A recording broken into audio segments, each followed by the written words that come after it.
A prisão, a crucificação e a ressurreição de Jesus Cristo são eventos centrais no cristianismo, alcançando sua missão na Terra para a redenção da humanidade. Aqui está uma narrativa impactante desses eventos, conforme descritos nos Evangelhos do Novo Testamento. A última ceia. Na noite em que seria traído, Jesus reuniu seus 12 discípulos para a Páscoa judaica, conhecida como a última ceia. Durante a refeição, Jesus instituiu a Santa Ceia, partilhando pão e vinho, símbolos de seu corpo e sangue que seriam entregues por muitos. Ele também lavou os pés de seus discípulos, demonstrando humildade e servidão. O jardim do Getsêmani e a prisão. Após a ceia, Jesus levou Pedro, Tiago e João ao jardim do Getsêmani para orar. Profundamente angustiado, Jesus pediu a Deus, seu Pai, que afastasse dele o cálice de sofrimento, mas submeteu-se à vontade divina. Seus discípulos, incapazes de vigiar e orar, adormeceram. Judas Iscariotes, um dos 12, chegou ao jardim acompanhado por soldados e líderes religiosos, identificando Jesus com um beijo. Jesus foi preso e levado ao sumo sacerdote Caifás. Durante seu julgamento noturno, foi acusado de blasfêmia, por afirmar ser o Filho de Deus. Julgamento perante Pilatos. Na manhã seguinte, Jesus foi levado ao governador romano, Pôncio Pilatos, da província da Judéia, pois os líderes judeus não tinham autoridade para executar a sentença de morte. Pilatos, encontrando Jesus inocente das acusações, tentou libertá-lo, pois estava ciente da pressão dos líderes religiosos judeus que desejavam a morte de Jesus, acusando-o de blasfêmia e de incitar a rebelião contra o Império Romano. No entanto, Pilatos parecia relutante em condenar Jesus à morte. Durante o julgamento, ele perguntou a Jesus se ele era o rei dos judeus.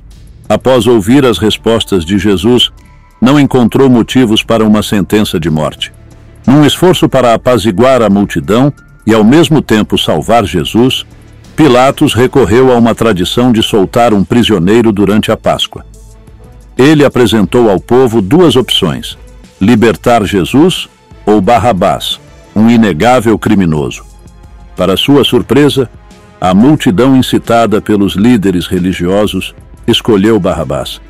Pilatos então fez outra tentativa de salvar Jesus, propondo flagelá-lo e depois soltá-lo. Contudo, essa medida também foi rejeitada pela multidão, que clamava pela crucificação de Jesus.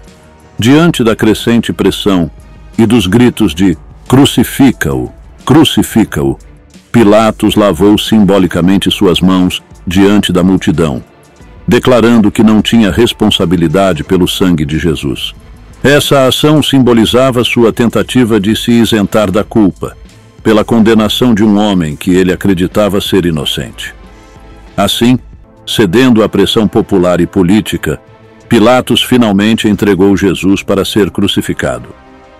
A flagelação e a via dolorosa. Pilatos ordenou que Jesus fosse açoitado. Os soldados então o açoitaram brutalmente.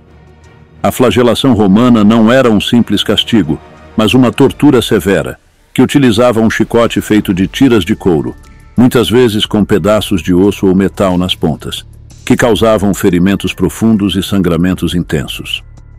Esta flagelação deixou Jesus em um estado de extrema fraqueza física. Depois, os soldados romanos colocaram uma coroa de espinhos em sua cabeça, um ato de zombaria cruel que causou ainda mais dor e sofrimento.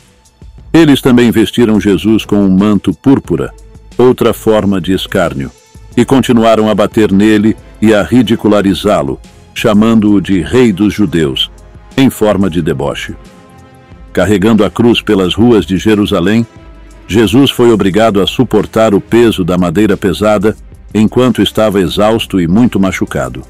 A jornada até o Gólgota foi marcada por quedas e esforços sobre-humanos para seguir em frente, tudo isso sob o olhar e os insultos de uma multidão que o desprezava. A crucificação e morte. Finalmente no Gólgota. Também chamado de lugar da caveira, Jesus foi pregado na cruz. Pregos foram cravados em suas mãos e pés, e ele foi erguido entre dois criminosos. Mesmo na cruz, Jesus continuou a enfrentar a zombaria daqueles ao seu redor, enquanto sofria uma das formas mais dolorosas e lentas de execução da época. Após cerca de 6 horas de sofrimento pregado na cruz, clamando com grande voz, disse: Pai, nas tuas mãos entrego o meu espírito. E havendo dito isto, ele morreu. Os evangelhos relatam que houve sinais sobrenaturais na hora da sua morte. A escuridão cobriu a terra, e o véu do templo se rasgou de alto a baixo. Um centurião romano testemunhando os eventos declarou: verdadeiramente, este homem era o Filho de Deus. O sepultamento. Após sua morte, José de Arimateia, um membro do Sinédrio e seguidor secreto de Jesus, pediu a Pilatos o corpo de Jesus para sepultá-lo. José de Arimateia, juntamente com Nicodemos, outro seguidor de Jesus, preparou o corpo para o sepultamento. Eles envolveram o corpo em um lençol de linho com especiarias, conforme os costumes judaicos de sepultamento. Então José colocou o corpo de Jesus em um túmulo novo, esculpido na rocha, e rolou uma grande pedra para fechar a entrada. Algumas mulheres que seguiam Jesus, incluindo Maria Madalena, observaram onde ele foi sepultado. A ressurreição. Na manhã do terceiro dia, algo extraordinário aconteceu. Maria Madalena e outras mulheres foram ao túmulo de Jesus para ungir seu corpo com especiarias, conforme os costumes judaicos. Ao chegarem, encontraram a pedra que selava o túmulo removida e o sepulcro vazio. 2 anjos apareceram às mulheres, anunciando a notícia surpreendente. Por que vocês estão procurando entre os mortos aquele que vive? Ele não está aqui, ressuscitou. Este anúncio trouxe uma nova luz ao coração de seus seguidores. A ressurreição de Jesus Cristo é um dos eventos mais impactantes e transformadores da história humana. Ela não é apenas um testemunho de fé, mas um marco que redefiniu o conceito de vida e morte, esperança e libertação do pecado. A importância da ressurreição de Jesus transcende a mera vitória sobre a morte. Ela representa a confirmação da divindade de Cristo e a veracidade de seus ensinamentos. Quando Jesus ressuscitou, ele provou que não era apenas um profeta ou mestre, mas o Filho de Deus, capaz de vencer a morte e oferecer a vida eterna a todos que nele crerem. Este evento extraordinário é a pedra angular da fé cristã, um fundamento sólido que dá sentido a todas as promessas feitas por Deus ao longo das Escrituras. A ressurreição de Cristo também simboliza a esperança inabalável para a humanidade. Em um mundo frequentemente marcado por dor, sofrimento e incerteza, a ressurreição traz uma mensagem poderosa de que a vida não termina com a morte. Então precisamos entender que esse foi o plano perfeito de Deus. Sabemos que Jesus não tinha pecado, por isso a morte não o tocaria, a não ser por vontade própria de se entregar a ela, morrendo pelos nossos pecados, para todos aqueles que nele crê, tenha a vida eterna. Em João, no capítulo 3, versículo 16, diz: Porque Deus amou o mundo de tal maneira que deu o seu Filho unigênito, para que todo aquele que nele crê não pereça, mas tenha a vida eterna.